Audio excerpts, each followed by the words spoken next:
প্রিয় বন্ধুরা, তাদের কৌশল দেখে আমিও হতবাক। দেখতেছেন তাদের কার্যক্রম। আসসালামু আলাইকুম সম্মানিত গাইস। তো বন্ধুরা, আমি যাচ্ছিলাম এইদিকে অন্য জায়গায়। আমি আসলে যাওয়ার পথে এই দৃশ্যটি আমার চোখে পড়াতেই আমি তৎক্ষণাৎ ভিডিও করে নিলাম, ভাবলাম আপনাদেরকেও দেখাবো।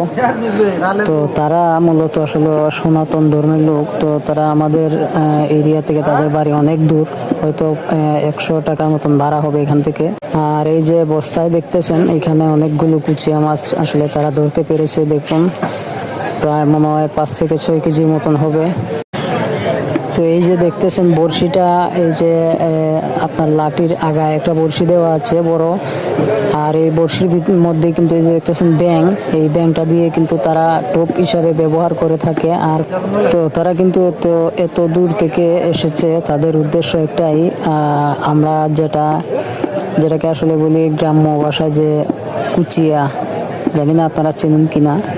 কুচিয়া মাছ আসলে দেখতে সাপের মতোই, কিন্তু আর ওই যে দূরে আরেকজন দেখতেছেন, উনিও কিন্তু ওনাদের এই পার্টির লোক। তারা 3 জন একসাথে এসেছেন কুচিয়া মাছ শিকার করতে আমাদের এলাকায়। তো দেখতেছেন প্রিয় বন্ধুরা, আসলে এই অভিনব কায়দাটি দেখে আমি অবাক।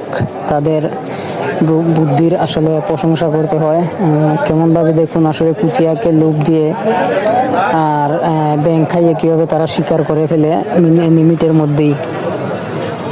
আসলে তারা খুব চঞ্চল প্রকৃতির মানুষ আর চালাক। তারা আসলে কুচিয়ার হাবভাব দেখে বুঝে আসলে কোন জায়গায় কুচিয়া আছে আর কোন জায়গায় নেই। তারা জায়গা দেখলেই কিন্তু আসলে মোটামুটি আন্দাজ করে ফেলতে পারে।